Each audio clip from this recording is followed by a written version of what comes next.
Hello guys, welcome to this video tutorial from Biofilm. Today we will discussing about control and coordination. Control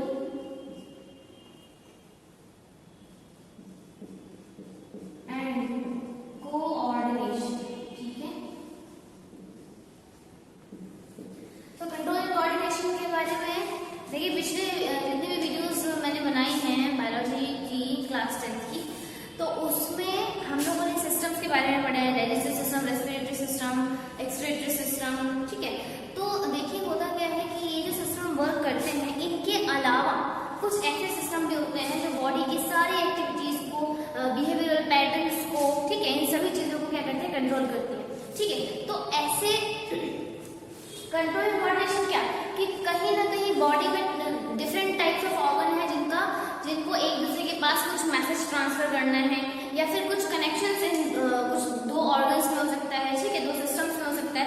तो उन सब चीजों को control करने के लिए हमारे पास दो सिस्टम प्रेजेंट होते हैं, एक नर्वस सिस्टम प्रेजेंट होता है और एक एंडोक्राइन सिस्टम प्रेजेंट होता है, ठीक है। एक आपका नर्वस सिस्टम प्रेजेंट होता है और एक एंडोक्राइन सिस्टम प्रेजेंट होता है, ठीक है। तो नर्वस सिस्टम में क्या होता है, देखिए जो आपका नर्वस सिस्टम है इसमें जो एक्टिविटीज कंट्रोल की जाती है वो इलेक्ट्रिक इंपल्स के थ्रू की जाती है, या जो मैसेज ट्रांसफर किए जाते हैं वन प्लेस टू अनदर, तो उसको इलेक्ट्रिक इंपल्स के थ्रू ट्रांसफर किया जाता है। और अगर एंडोक्राइन सिस्टम की बात करें तो एंडोक्राइन सिस्टम में जो मैसेज ट्रांसफर किया जाता है या जो कंट्रोल की जाती है वो कुछ केमिकल मैसेंजर्स होते हैं, कुछ केमिकल मैसेंजर्स होते हैं जिनकी वजह से केमिकल मैसेज को ट्रांसफर किया जाता है और वहां पर कंट्रोल किया जाता है उन एक्टिविटीज को, ठीक है। तो अगर नर्वस सिस्टम की बात करें तो नर्वस सिस्टम में आपको तीन चीजें पढ़नी है, या तीन टाइप ऑफ नर्वस सिस्टम पढ़ने हैं, तीन टाइप्स ऑफ। एक होता है आपका सेंट्रल नर्वस सिस्टम, एक होता है पेरिफेरल नर्वस सिस्टम और एक होता है ऑटोनॉमस नर्वस सिस्टम, ठीक है। ये तीन चीजें आपको, तीन सिस्टम्स आपको यहाँ पर पढ़ने हैं, हम लोग उसको डीप स्टडी करेंगे, ठीक है। अब देखिए अगर एंडोक्राइन सिस्टम की बात करें तो एंडोक्राइन सिस्टम क्या है, देखो एंडोक्राइन सिस्टम पढ़ने से पहले हम थोड़ा सा पीछे जाते हैं, ग्लैंड्स के बारे में देखते हैं। तो ग्लैंड्स के बारे में क्या देखते हैं, देखिए पता है आपको जो ग्लैंड्स होती है हमारे टू टाइप्स ऑफ ग्लैंड होती है, एक होती है एक्सोक्राइन ग्लैंड और एक होती है आपकी एंडोक्राइन ग्लैंड, ठीक है। जो एक्सोक्राइन ग्लैंड होती है वो डक्ट्स ग्लैंड होती है, ठीक है, और जो एंडोक्राइन होती है एक्सोक्राइन डक्ट्स ग्लैंड और एंडोक्राइन डक्टलेस ग्लैंड होती है, ठीक है, डक्टलेस ग्लैंड होती है। देखो नाम से क्या समझ आ रहा है कि एंडोक्राइन में सिर्फ डक्ट ग्लैंड होगी, एंडो, ठीक है, और एक्सो मतलब डक्टलेस होती है, लेकिन यहाँ पर उल्टा हो गया, याद रखना एक्सोक्राइन मतलब डक्ट्स के थ्रू सेक्रेट होती है और जो एंडोक्राइन का जो सेक्रेशन होता है वो डक्टलेस होता है, ठीक है। इसका जो सेक्रेशन है वो एंजाइम है, क्या है, एंजाइम, और इसका जो सेक्रेशन है वो क्या है, हार्मोन, ठीक है। तो आप एंजाइम को कहाँ पढ़ते हैं, एंजाइम को आप पढ़ते हैं डाइजेस्टिव सिस्टम में, किसमें पढ़ते हैं, डाइजेस्टिव सिस्टम में आप एंजाइम को पढ़ते हैं, पढ़ चुके हैं हम लोग बहुत अच्छे से, डाइजेस्टिव सिस्टम पढ़ चुके हैं। हार्मोन्स को आप लोग कहाँ पढ़ते हैं, हार्मोन्स को आप लोग पढ़ते हैं एंडोक्राइन सिस्टम में, ठीक है।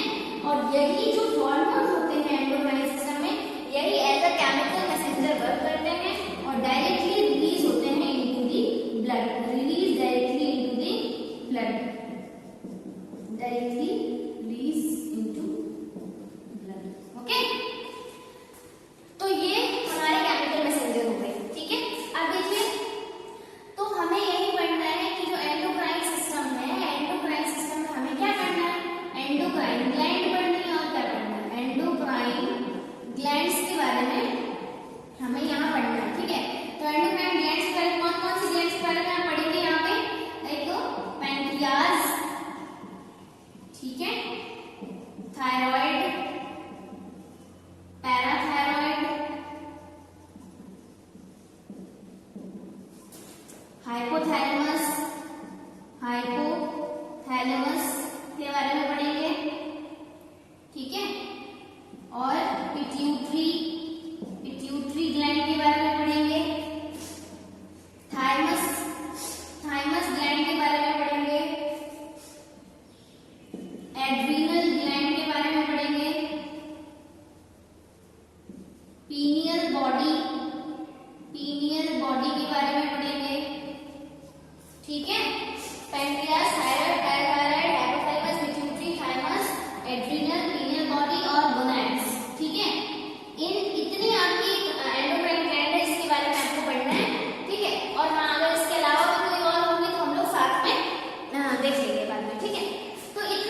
पढ़ना है यहाँ पर। अगर स्टार्ट करें नर्वस सिस्टम से स्टार्ट करते हैं, ठीक है। तो नर्वस सिस्टम में सबसे पहले हमें क्या पढ़ना है, सेंट्रल नर्वस सिस्टम के बारे में पढ़ना है, ओके।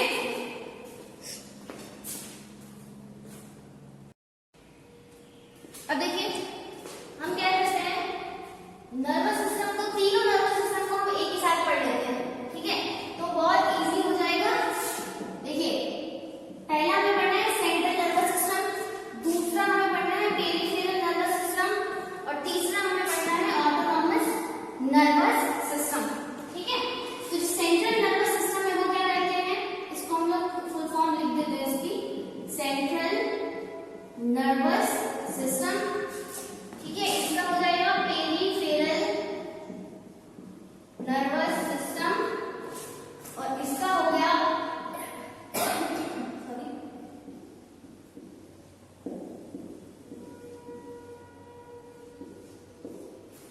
ठीक है ऑटोनॉमस नर्वस सिस्टम। देखो सेंट्रल नर्वस सिस्टम में आपको 2 पार्ट्स होते हैं सेंट्रल नर्वस सिस्टम के, एक होता है ब्रेन और एक होती है स्पाइनल कॉर्ड, ठीक है।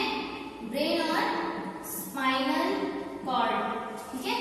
पीएनएस में आपको देखो 2 न्यूरॉन्स के बारे में पढ़ना होगा, वही न्यूरॉन्स मिलके पीएनएस फॉर्म करती है। एक होती है सेंसरी न्यूरॉन, सेंसरी न्यूरॉन, और एक होती है आपकी motor neuron, motor neuron, sensory neuron और मोटर न्यूरॉन, ठीक है। अब देखिए एएनएस में क्या होता है, एएनएस में भी आपको 2 पार्ट्स होते हैं एएनएस में भी। देखिए कौन कौन से, एक होते हैं sympathetic nervous system, sympathetic nervous system, ठीक है, नर्वस सिस्टम, और एक होता है पैरासिम्पैथेटिक, पैरासिम्पैथेटिक नर्वस सिस्टम। देखिए क्या होता है, सबसे पहले हम लोग एएनएस को ही पढ़ लेते हैं। देखो क्या होता है एएनएस में, जो सिंपैथेटिक नर्वस सिस्टम होता है और जो पैरासिम्पैथेटिक नर्वस सिस्टम होता है। सिंपैथेटिक नर्वस सिस्टम हमेशा पॉजिटिव वर्क करता है, कैसा, पॉजिटिव, और पैरासिम्पैथेटिक हमेशा निगेटिव वर्क करता है। अब निगेटिव वर्क का मतलब ये नहीं है कि ये किसी को मारे काटे, ऐसा कुछ नहीं, ठीक है, मतलब गलत काम नहीं करता है।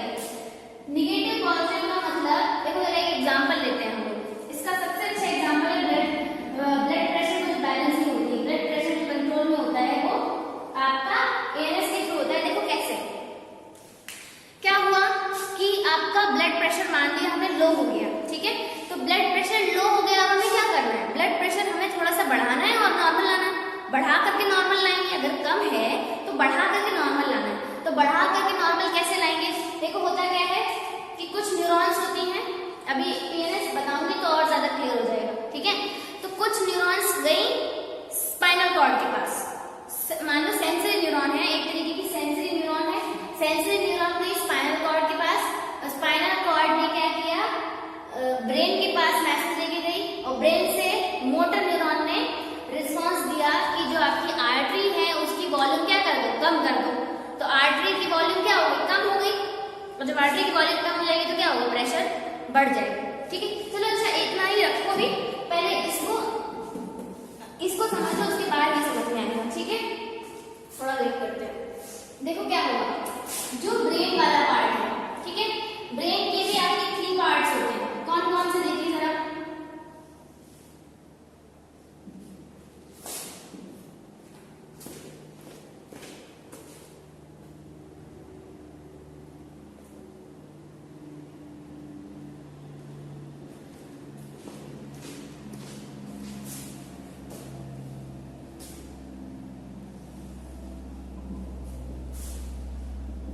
ब्रेन के आपके 3 पार्ट्स होंगे, एक होता है फोर ब्रेन, एक होता है मिड ब्रेन और एक होती है हिंड ब्रेन, ठीक है। फोर ब्रेन, मिड ब्रेन और हिंड ब्रेन। तो जो फोर ब्रेन वाला पार्ट है, फोर ब्रेन के पास भी 2 पार्ट होते हैं, एक होता है सेरेब्रम और एक होता है डायनसिफेलॉन, ठीक है। मिड ब्रेन स्मॉल पार्ट है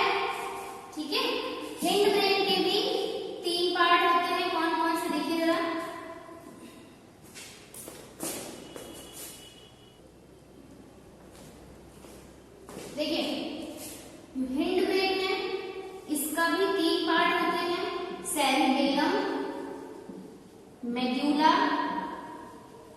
ऑब्लोंगेटा, मेड्यूला ऑब्लोंगेटा और पोन्स, ठीक है, पोन्स वेरिबल, ये 3 पार्ट इसके होते हैं, ठीक है। अब देखिए क्या क्या होता है, ये तो हो गए ब्रेन के पार्ट, ठीक है, fore brain, mid brain, hind brain. Fore brain के 2 पार्ट होते हैं, सेरिब्रम, डेंसिफेलॉन। मिड ब्रेन छोटा सा पार्ट होता है, इसके बारे में पढ़ लेंगे, ठीक है। मिड ब्रेन में आप सेरिबेलम, मेडुला ऑब्लोंगेटा और पोन्स के बारे में पढ़ते हैं। अब देखिए जरा, ये जो सेरिब्रम है, cerebrum is the first largest part of the brain, first largest part of the brain, ठीक है। डेंसिफेलॉन में आपको क्या क्या पढ़ना है, थैलेमस, थैलेमस, हाइपोथैलेमस, हाइपोथैलेमस और इपीथैलेमस, इपीथैलेमस, ठीक है। देखो एक्चुअली में क्या होता है, मेन फंक्शन जो होता है इसका हाइपोथैलेमस में परफॉर्म करता है, बाकी दोनों इसके सपोर्टिंग ऑर्गन है, ठीक है, सपोर्टिंग है। हाइपोथैलेमस का फंक्शन क्या होता है, जितनी भी इमोशनल रिएक्शंस होती हैं, भूख लगना, डर लगना, ठीक है, लव वगैरह, ये सारी चीजें कौन करता है, ये हाइपोथैलेमस कंट्रोल करता है, ठीक है। अगर तो शुरुआत से देखते हैं, जो सेरिब्रम है हमारा लार्जेस्ट पार्ट क्यों है सेरिब्रम, क्योंकि सेरिब्रम के पास क्या होते हैं, मोस्ट ऑफ जितनी भी मेजर एक्टिविटीज कंट्रोल में होती हैं, वो मेजर एक्टिविटीज कंट्रोल कौन करता है, आपका सेरिब्रम कंट्रोल करता है, ठीक है। इस वजह से इसका लार्जेस्ट पार्ट हो जाता है, इसका साइज बड़ा है, ठीक है, साइज के बेसिस पे, इसकी फंक्शन के बेसिस पे इसको लार्जेस्ट पार्ट बोला गया है, ठीक है। इसके पास क्या होता है, कुछ लोब प्रेजेंट होती हैं और वो उन लोब का अपने अपने एरिया पे कंट्रोल होता है। मान लो कि एक लोब ये जैसे कि होता है ना कि इस एरिया के सांसद ये हैं, तो ये सारी चीजें सांसद कंट्रोल में करेंगे, उसी तरीके से सेरिब्रम के पास अपने डिफरेंट डिफरेंट लोब्स होती हैं और उन लोब्स का एक अपना एरिया होता है जिसको वो कंट्रोल में करते हैं, अभी इसके बारे में पढ़ेंगे, ठीक है। डायनेसिफेलॉन में जो हाइपोथैलेमस होता है, हाइपोथैलेमस क्या फंक्शन करता है, जितनी भी इमोशनल रिएक्शंस होती हैं जो हमारे कंट्रोल में नहीं होती, रैंडम होती हैं, सेल्फ हो जाती है, ठीक है, उसको हम लोग हाइपोथैलेमस कंट्रोल करता है हमारा, ठीक है। अब देखो जो मिड ब्रेन है हमारा, मिड ब्रेन क्या करता है, मिड ब्रेन हमारी जितनी भी centre for visual and auditory reflexes, मतलब जितना भी हमारा विजुअल और ऑडिटरी रिफ्लेक्सेस होती है, विजुअल और ऑडिटरी रिएक्शंस जितने भी होती हैं, उनको मिड ब्रेन कंट्रोल करता है, ठीक है। Hind brain, cerebellum, hind brain का पार्ट है cerebellum, cerebellum is the second largest part of the brain, समझ रहे हैं कि cerebellum is the first largest part of the brain and the cerebellum is the second largest part of the brain. Cerebellum is the part of fore brain but cerebellum is the part of hind brain, ठीक है। Medulla, पोन्स, ठीक है, पोन्स क्या होता है, ये respiratory centre होता है, जो रेस्पिरेशन से जितनी भी रिएक्शंस होती हैं उसके लिए पोन्स रिस्पॉन्सिबल होता है, ठीक है। अब देखिए हिंड ब्रेन का अगर फंक्शन की बात करें तो देखो हिंड ब्रेन का फंक्शन होता है कि जो हमारा बॉडी पोस्चर होता है, मेंटेनेंस होता है, उसको बैलेंस कौन करता है, उसको बैलेंस करता है हिंड ब्रेन, ठीक है। बॉडी पूछा जाए अगर अपना बॉडी पोस्चर को बैलेंस करने का काम कौन करता है, तो हिंड ब्रेन करता है, ठीक है, ठीक है। अब देखिए अब आते हैं स्पाइनल कॉर्ड में। स्पाइनल कॉर्ड का क्या फंक्शन होता है, देखा जाए अगर तो देखो कि स्पाइनल कॉर्ड नाम से समझ में आ रहा है कि कॉर्ड क्या है, एक स्ट्रक्चर होता है ना, कॉर्ड शेप होती है ना, तो स्पाइनल कॉर्ड का स्ट्रक्चर कैसा होगा, कॉर्ड शेप में होगा, कॉर्ड शेप की होती है। दूसरा क्या होता है, देखो आप लोगों ने देखा होगा कि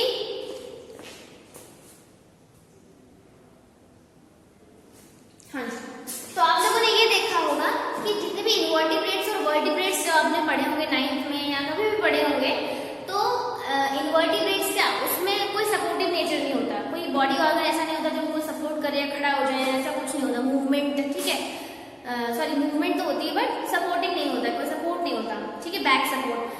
तो वर्टिब्रल में क्या, इनवर्टिब्रेट और वर्टिब्रेट में क्या डिफरेंस है कि जो इनवर्टिब्रेट्स होते हैं उसमें वर्टिब्रल कॉलम और नर्व कॉर्ड प्रेजेंट नहीं होती है, और जो वर्टिब्रेट्स होते हैं उसमें वर्टिब्रल कॉलम और नर्व कॉर्ड प्रेजेंट होती है। समझ में आई मेरी बात, चलिए ठीक है। तो जो स्पाइनल कॉर्ड होता है वो सपोर्टिंग होता है, और दूसरा इसका मेन फंक्शन ये होता है कि मैसल कॉर्ड करवाता है, ठीक है, with the help of neurons. Spinal cord is also a largest neuron. पूछा जाए कि लार्जेस्ट न्यूरॉन कौन है, तो स्पाइनल कॉर्ड भी एक न्यूरॉन है जो कि लार्जेस्ट न्यूरॉन की जाती है, ठीक है।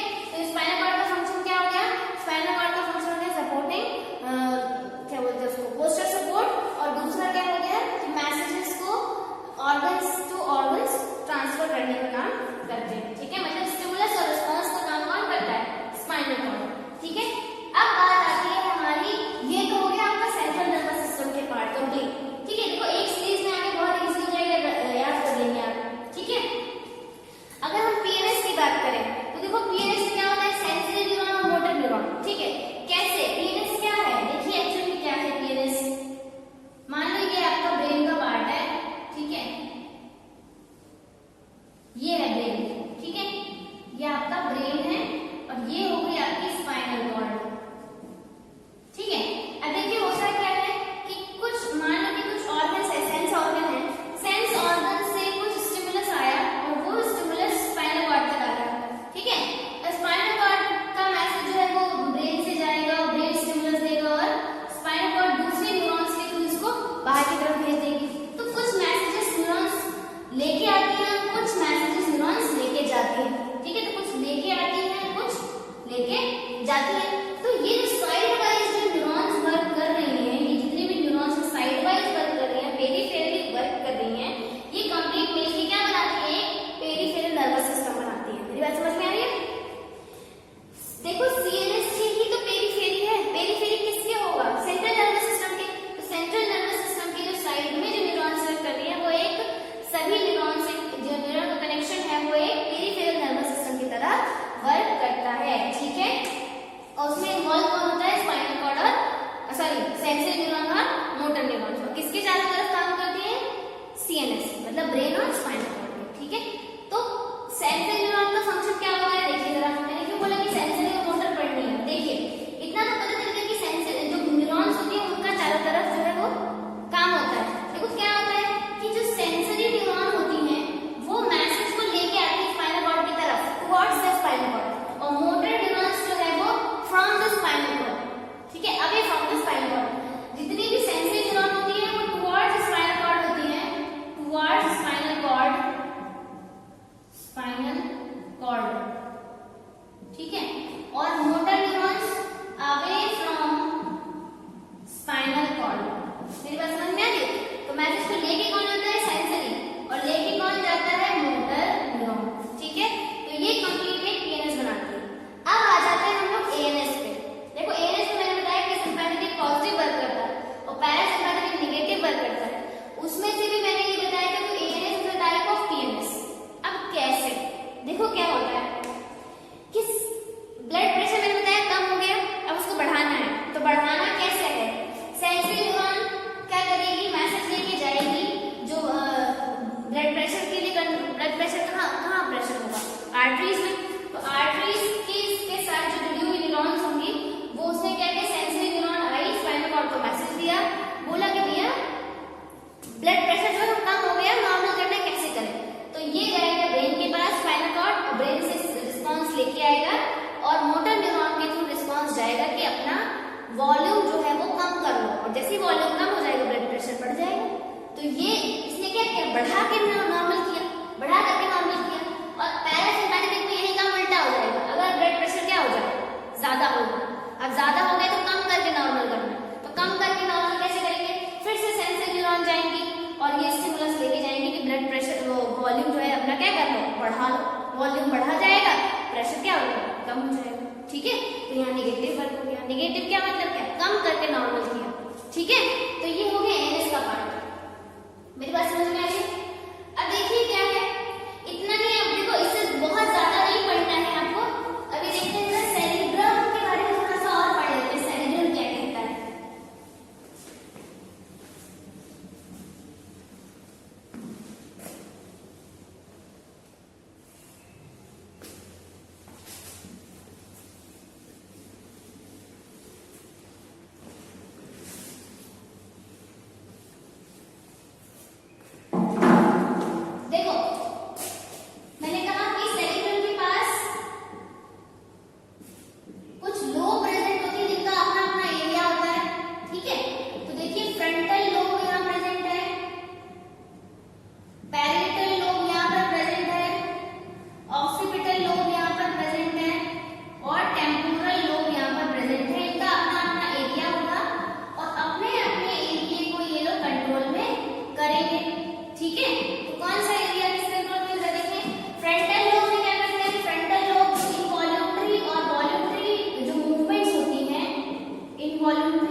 कंट्रोल करता है, control voluntary and involuntary movements in muscles.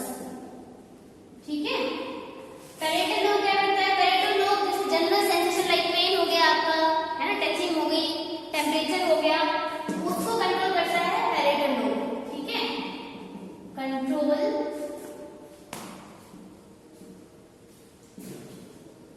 General sensation like pain, touching, temperature. ठीक है, ये चीजें। ऑक्सीपिटल लोब में जितनी भी आपकी विजुअल एंड ऑडिटरी रिएक्शंस होती हैं, इनको कंट्रोल करता है। टेम्पोरल में जितनी भी आपकी मेमोरी रिलेटेड जितने भी काम होते हैं, मेमोरी से रिलेटेड, वो सारा आपका टेम्पोरल लोब कंट्रोल में करता है। ठीक है। अब देखिए एक बात और कि जो आपका जो सेरिब्रम होता है, इसके पास 2 सेरिब्रल हेमिस्फीयर्स होते हैं। ठीक है।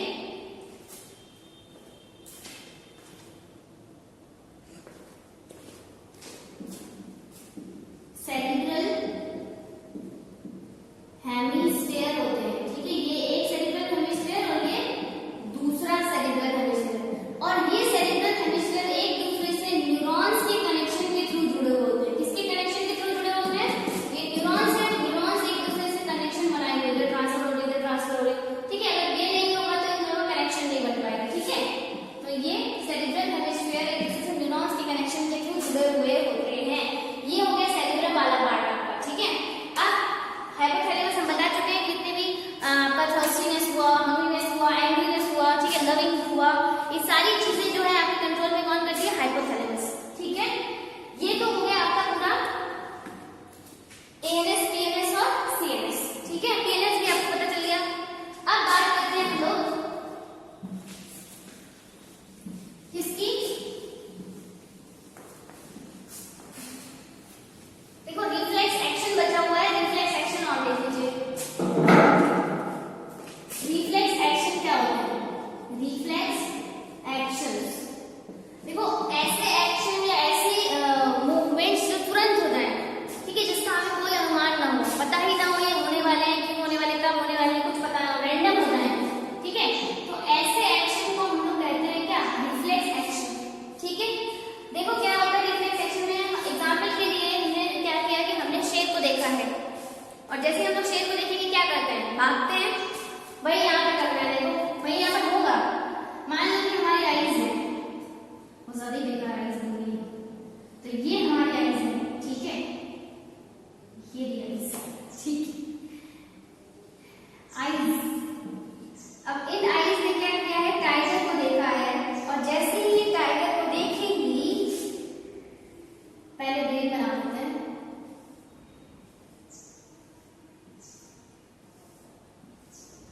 ठीक है। ये ब्रेन हुआ, ये स्पाइनल कॉर्ड हो गई।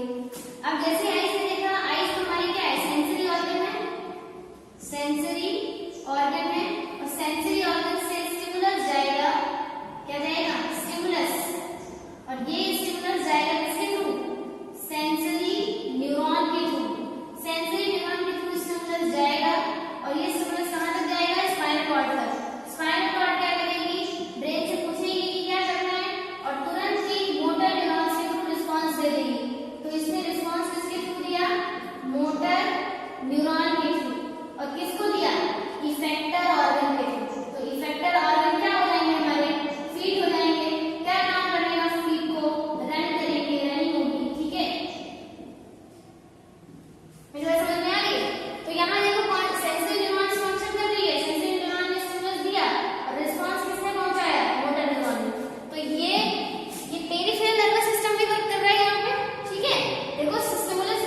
देखो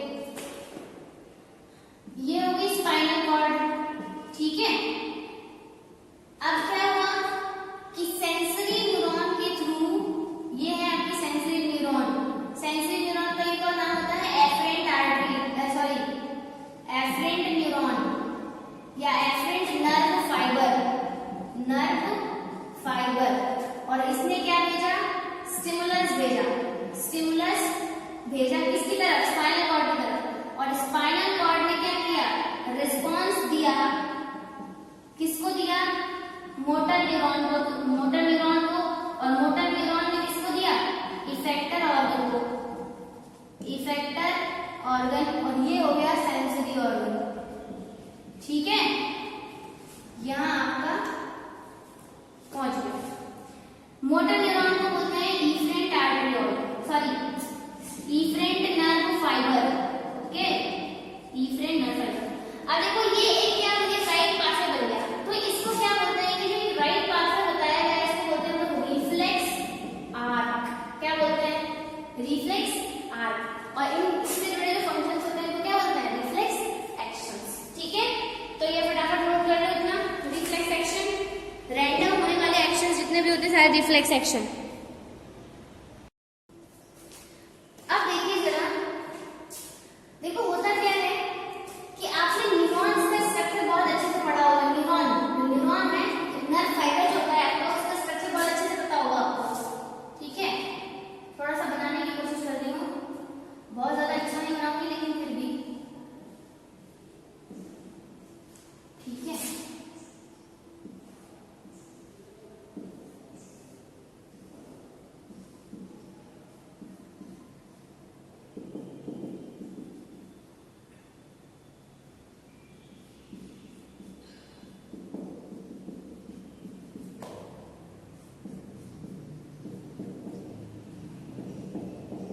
चलो भैया बहुत अच्छा, ठीक है।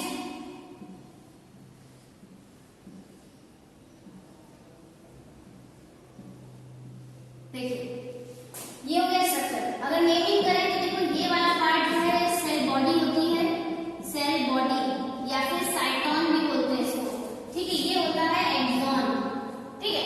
अब देखो इसमें क्या होगा, साइटोप्लाज्म प्रेजेंट होगा, और क्या सेल बॉडी है तो साइटोप्लाज्म प्रेजेंट होगा। ये हो गया न्यूक्लियस उसका, ठीक है। ये हो गई डेंड्राइट्स हो गई, ठीक है। ये है, देखो होता क्या है, एक्सॉन के अंदर की तरफ लेयर प्रेजेंट होती है, तो ये जो मेम्ब्रेन है ना इसकी, एक्सॉन की जो मेम्ब्रेन होती है उसको बोलते हैं एक्सोलेमा, ठीक है। लेकिन क्या होता है ना, इस मेम्ब्रेन के अलावा एक और लेयर प्रेजेंट होती है जो कि इंसुलेटर का वर्क करती है, जिसको बोलते हैं माइलिन शीट। माइलिन, थोड़ा सा और इसको डार्क करेंगे तो माइलिन शीट बनेगी, ठीक है। मेम्ब्रेन के अलावा होती है, ये तो नॉर्मल मेम्ब्रेन हुई ये वाली, और मेम्ब्रेन के अलावा एक और होती है जिसको लोग बोलते हैं माइलिन शीट। और ये माइलिन शीट कौन बनाता है, ये जो सेल दिखाई दे रही है आपको, श्वान सेल्स जो होती है वो माइलिन शीट बनाती है। क्यों बनाती है, कुछ ऐसे एरियाज होते हैं जिन एरियाज में लीक नहीं हो रहा है इन्फॉर्मेशन, अगर इन्फॉर्मेशन लीक होगी तो प्रॉब्लम क्रिएट हो जाएगी। तो इस वजह से गार्ड्स होती है श्वान सेल्स, और ये सेक्रेट करती हैं माइलिन शीट, ठीक है। माइलिन शीट फॉर्मेशन करती है। देखिए होता क्या है, और ये जो गैप है इसको बोलते हैं रेंडियर नोड, ठीक है। ये बाद में पढ़ेंगे आप लोग, अभी इतना देखो। तो देखो इस माइलिन शीट के बेसिस पे न्यूरॉन्स को दो पार्ट में डिवाइड किया गया है, एक तो माइलिनेटेड न्यूरॉन्स और एक होता है नॉन माइलिनेटेड न्यूरॉन्स। तो जो माइलिनेटेड होती है उसमें माइलिन शीट प्रेजेंट होगी, और जो नॉन माइलिनेटेड है उसमें माइलिन शीट क्या हो जाएगी, एब्सेंट। तो इसमें माइलिन प्रेजेंट और इसमें एब्सेंट, ठीक है। अगर पूछा जाए कि इसमें श्वान सेल प्रेजेंट, सीधी सी बात है, जहां माइलिन वहां श्वान सेल, तो Schwann cell present, Schwann cell absent. दूसरी बात देखो कि माइलिन कहां प्रेजेंट होगी, माइलिन शीट वहीं प्रेजेंट होगी जहां जो एरिया ऐसा होगा जहां पर इंफॉर्मेशन बहुत इंपॉर्टेंट होती होगी। तो सोचो ब्रेन जो होता है, ब्रेन में माइलिन शीट प्रेजेंट होती है, माइलिनेटेड न्यूरॉन्स प्रेजेंट होती है। और जो स्पाइनल कॉर्ड होती है उसमें जो थोड़ा सा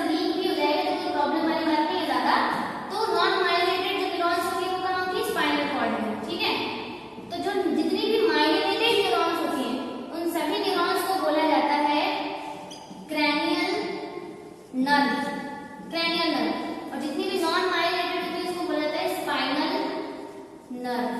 ठीक है, समझ में आई बात? तो माइग्रेटेड न्यूरॉन्स को क्रैनियल नर्व और नॉन माइग्रेटेड न्यूरॉन्स होती है वो स्पाइनल नर्व होती है। तो जितनी भी ब्रेन, या फिर कह सकते हैं कि जितनी ब्रेन में न्यूरॉन्स होती है क्रैनियल नर्व, और जितनी भी स्पाइनल कॉर्ड में प्रेजेंट होती है वो स्पाइनल नर्व। ठीक है, तो ये बात याद रखेंगे, और इसको बोलते हैं नर्व एंडिंग, नर्व एंडिंग। ठीक है, ये